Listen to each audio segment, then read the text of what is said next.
नमस्कार मित्रों, TGT, PGT और नेट जेआरएफ तथा असिस्टेंट प्रोफेसर के लिए ये वीडियो बहुत ही महत्वपूर्ण साबित होगा। हिंदी के लिए आगामी परीक्षा जो भी होगी उसके लिए। तो चलिए शुरू करते हैं बिना विलंब किए।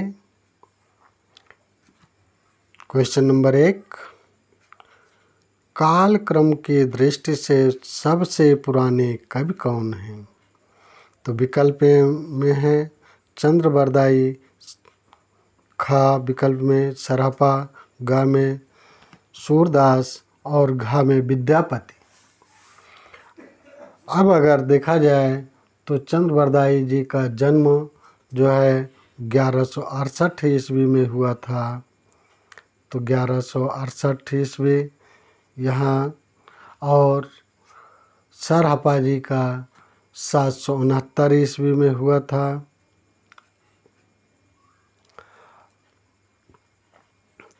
और सूरदास जी का जन्म 1478 ईस्वी में, 1478 ईस्वी, और विद्यापति जी का 1350 ईस्वी में हुआ। तो इस तरह से अगर देखें 1350 इस तरह अगर देखा जाए तो सबसे पहले जन्म लेने वाले सरहपा जी हैं। तो इस तरह से अगर देखा जाए तो विकल्प खा सही हो जाता है। विकल्प खा सही हो रहा है क्योंकि सबसे श्रेष्ठ, सबसे पहले जन्म लेने वालों में सरहपा जी हैं। जब सरहपा जी का सबसे पहले जन्म हो रहा है तो स्वाभाविक है काल क्रम की दृष्टि से ये सबसे पहले आएंगे। तो इस तरह से विकल्प हमारा जो सही हुआ यानी खा हुआ, खा में उत्तर हुआ सरहपा। तो इस तरह से खा विकल्प सही हुआ। अब अगला प्रश्न है, संध्या भाषा का प्रयोग किस संप्रदाय के कवियों ने किया है?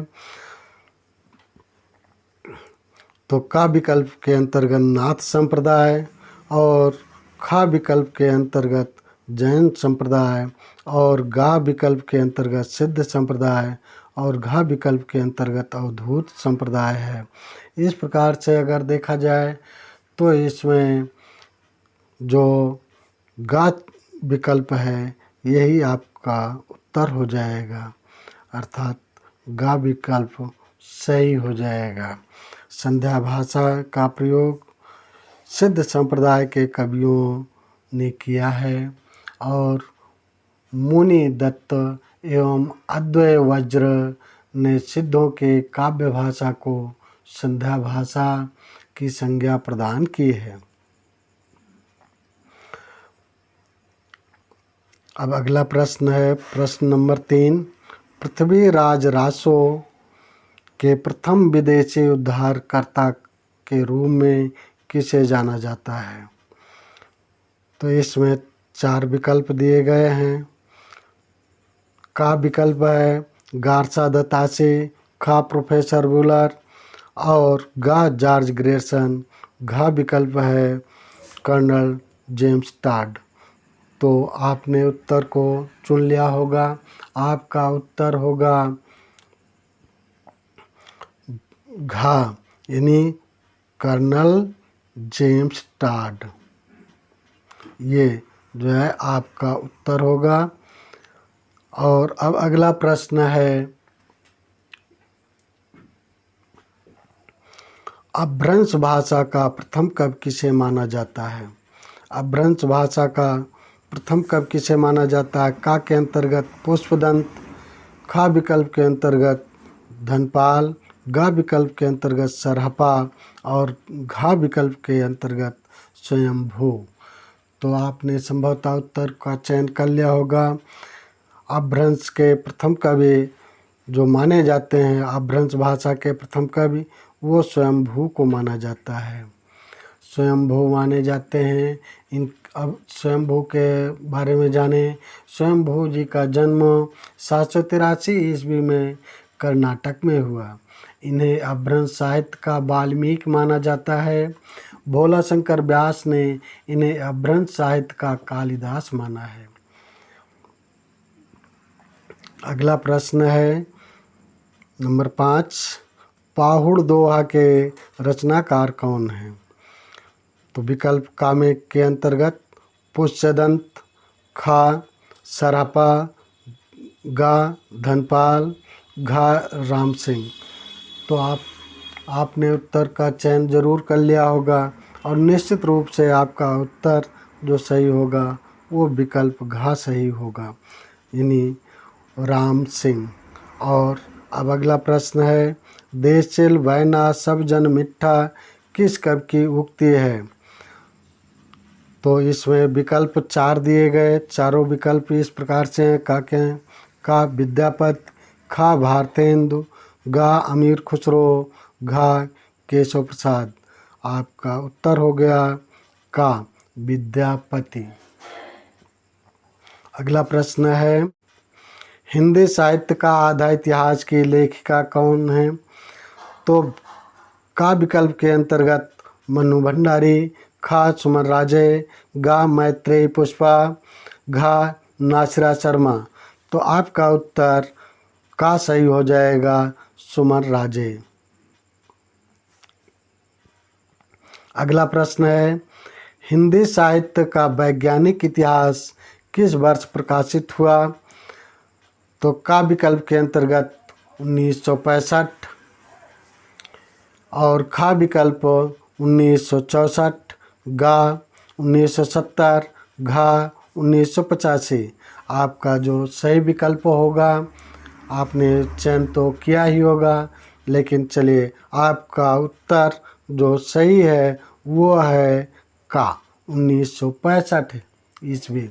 अब अगला प्रश्न है, हिंदी साहित्य का अतीत कितने भागों में विभाजित है? विकल्प का 4 भागों में, खा 2 भागों में, गा 8 भागों में, घा 12 भागों में। तो आपका विकल्प हो जाएगा, उत्तर जो सही होगा वो 2 भागों में हो जाएगा, यानी खा विकल्प सही है। अब अगला प्रश्न है, हिंदी साहित्य का सुबोध इतिहास किस लेखक का है?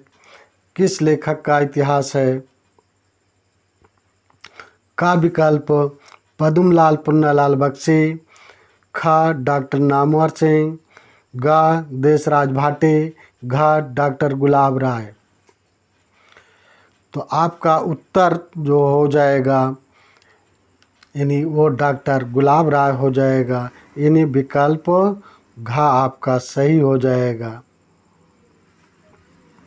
अगला प्रश्न है, चंद्रधर शर्मा गुलेरी ने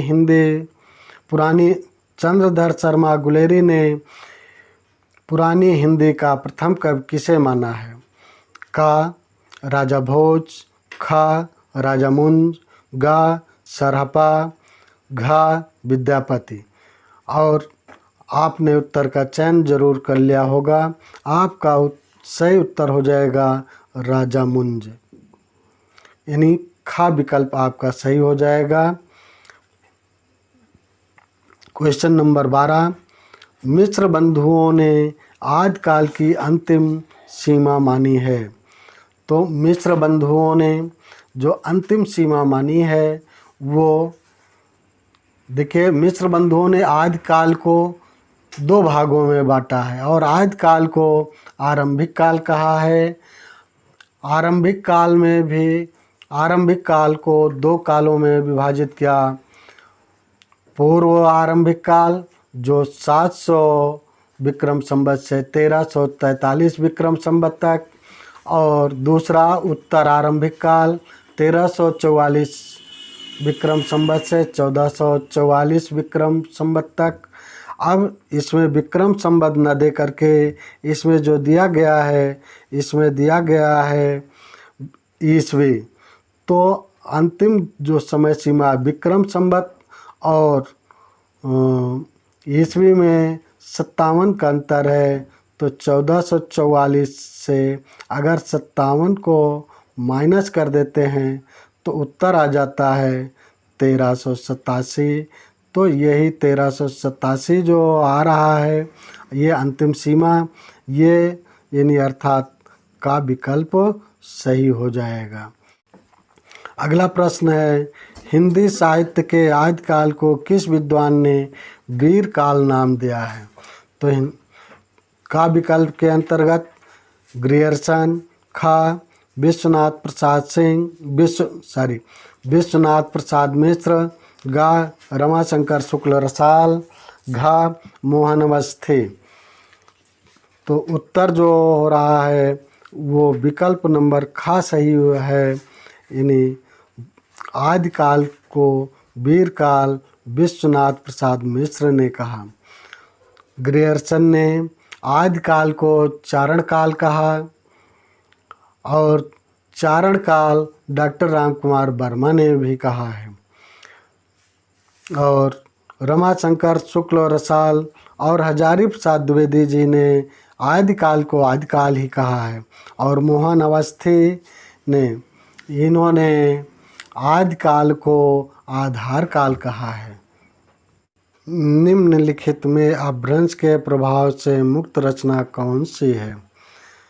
तो का खुमाड़ रासो, खा वर्ण रत्नाकर, गा राहुलवेल, घा श्रावकाचार। तो इसमें आपका उत्तर हो जाएगा, क्योंकि देखिए राहुल वर्ण रत्नाकर, राहुलवेल, श्रावकाचार ये सभी अपभ्रंश के प्रभाव से युक्त हैं।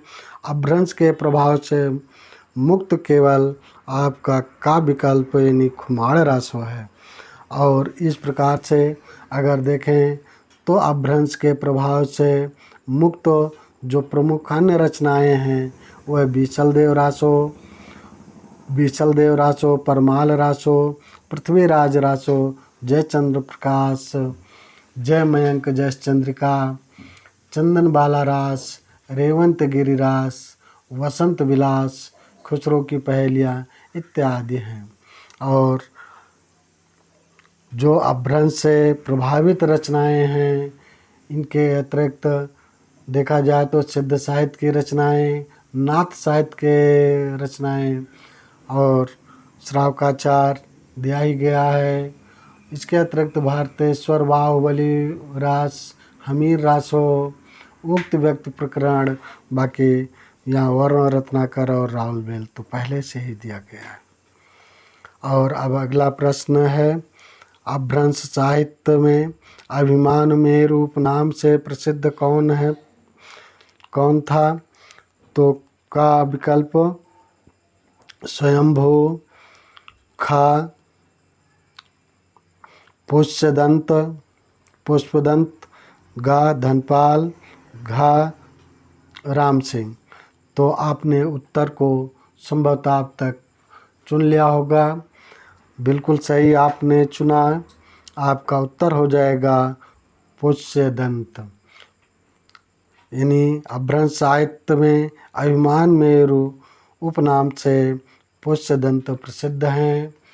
ये अपभ्रंश साहित्य के व्यास भी माने जाते हैं, जबकि भोला शंकर व्यास ने इन्हें अपभ्रंश साहित्य का माघ, भारवी, बाण और भवभूत भी माना है। अगला प्रश्न, आधुनिक हिंदी साहित्य की भूमिका किस लेखक का इतिहास ग्रंथ है? तो का लक्ष्मी सागर वासनेडे, ये प्रिंटिंग मिस्टेक है। खा राम कुमार वर्मा, गा भगवत स्वरूप मिश्र, घा वासुदेव सिंह। तो आपका जो उत्तर हो जाएगा, विकल्प हो जाएगा, वो लक्ष्मी सागर वासनेडे हो जाएगा। और अगला प्रश्न है, हिंदी साहित्य का उद्भव काल के लेखक हैं? तो का भगीरथ मिश्र, खा वासुदेव सिंह, गा परशुराम चतुर्वेदी, घा गुलाब राय। तो आप उत्तर को अब तक संभवतः चुन लिए होंगे। तो उत्तर आपका हो जाएगा खा वासुदेव सिंह। अगला प्रश्न है, स्वयंभू को हिंदी साहित्य का आदि कवि किस आलोचक ने घोषित किया? तो का विकल्प के अंतर्गत हजारी प्रसाद द्विवेदी, खा राम कुमार वर्मा, गा रामचंद्र शुक्ल, घा ब्रजेश्वर वर्मा। तो उत्तर तो अब तक आपने ज़रूर चुन लिया होगा। अगर वैसे आपका जो विकल्प सही होगा वो उत्तर हो जाएगा, सही उत्तर खा राम कुमार वर्मा। राम कुमार वर्मा ने स्वयंभू को हिंदी साहित्य का आदि कवि घोषित किया और हजारी प्रसाद द्विवेदी जी ने अब्दुल रहमान जी को आदि कवि घोषित किया है। अगला प्रश्न, छायावाद को नवीन काल किस आलोचक ने नाम दिया? तो जो विकल्प है इस प्रकार से है, डॉक्टर कृष्ण शंकर शुक्ल, खा राम स्वरूप चतुर्वेदी, गा डॉक्टर नगेंद्र, घा विश्वनाथ प्रसाद मिश्र। तो आपका जो वैसे अब तक आपने विकल्प चुना तो होगा ही, आपका विकल्प नंबर का सही हो जाएगा, डॉक्टर कृष्ण शंकर शुक्ल। अगला प्रश्न है, राम कुमार वर्मा ने चारण काल की समय सीमा मानी है। तो राम कुमार वर्मा ने जो चारण काल की समय सीमा मानी है, जो विकल्प दिया गया उसमें का 750 से 1000 विक्रम संवत, खा 1700 से 1900 विक्रम संवत, गा 1000 से 1375 विक्रम संवत, घा 650 से 750 विक्रम संवत। तो आपने जो अब तक उत्तर का चयन किया होगा वो निश्चित है आपने सही चयन किया होगा। राम कुमार वर्मा ने जो चारण काल की समय सीमा माना है वो 1000 से 1375 विक्रम संवत तक माना है। अर्थात आपका जो विकल्प नंबर गा है ये सही है।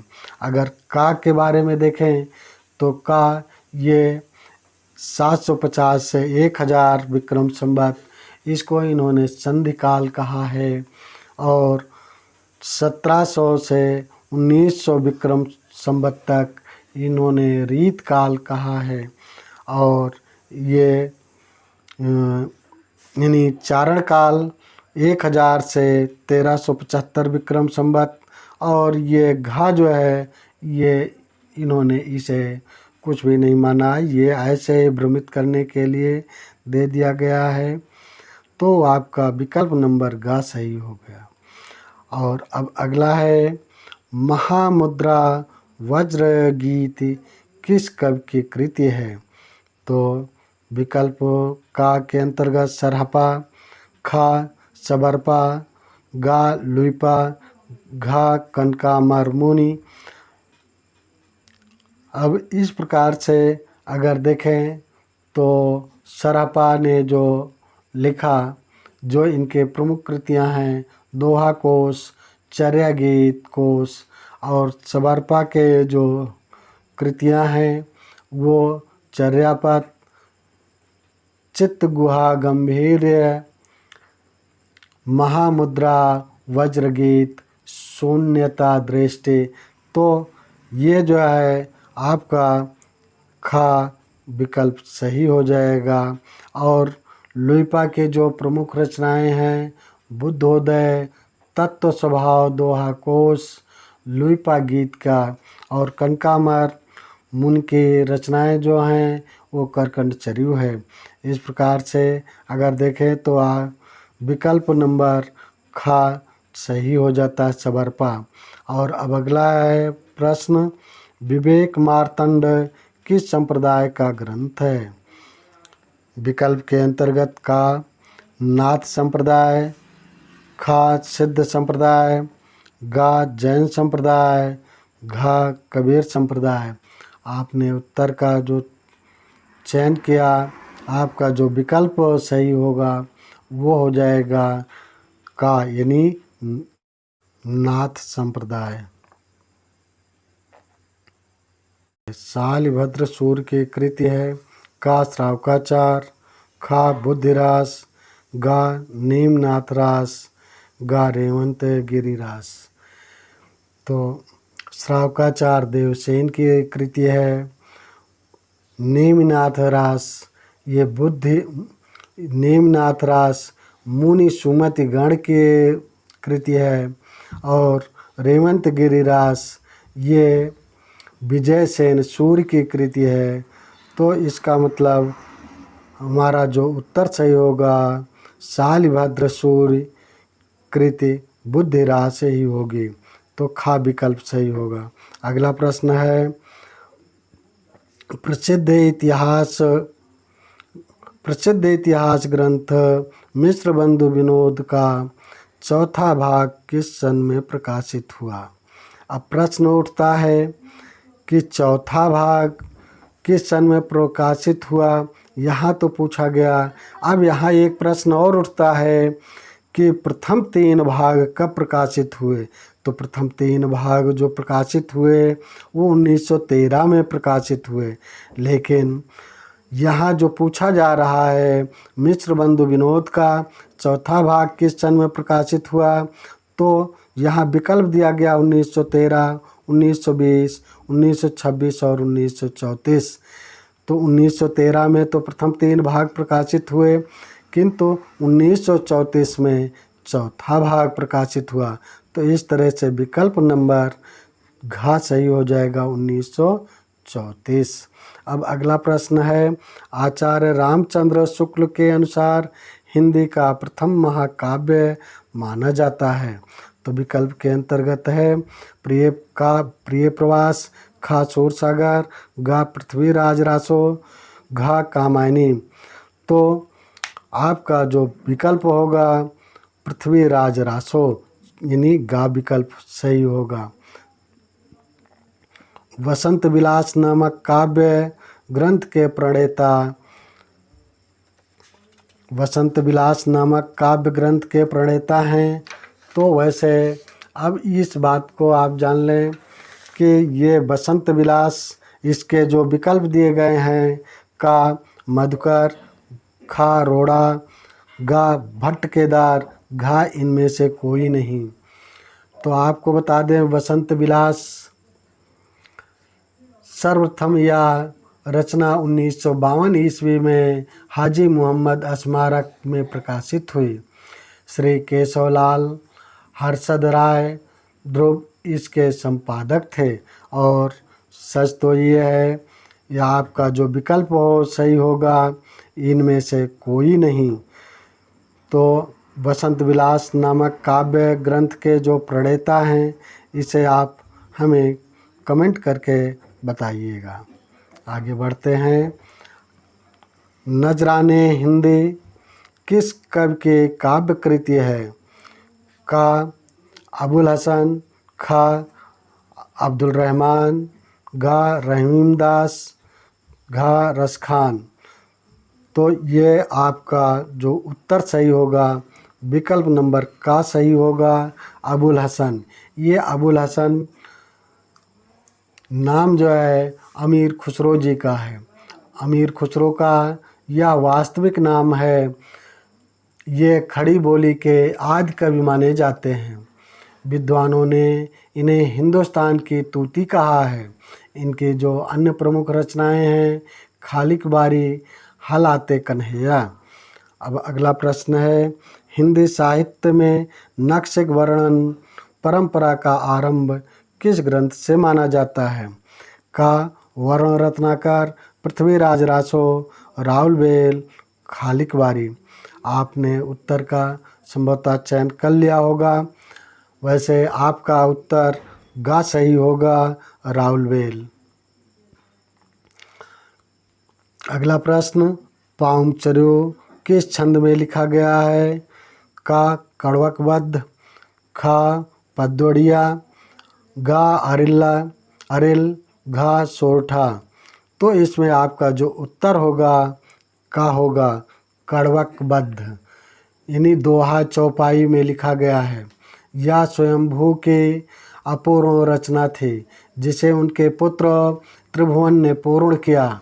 यह 5 कांडों में विभक्त है जिनमें राम का विस्तृत वर्णन किया गया है।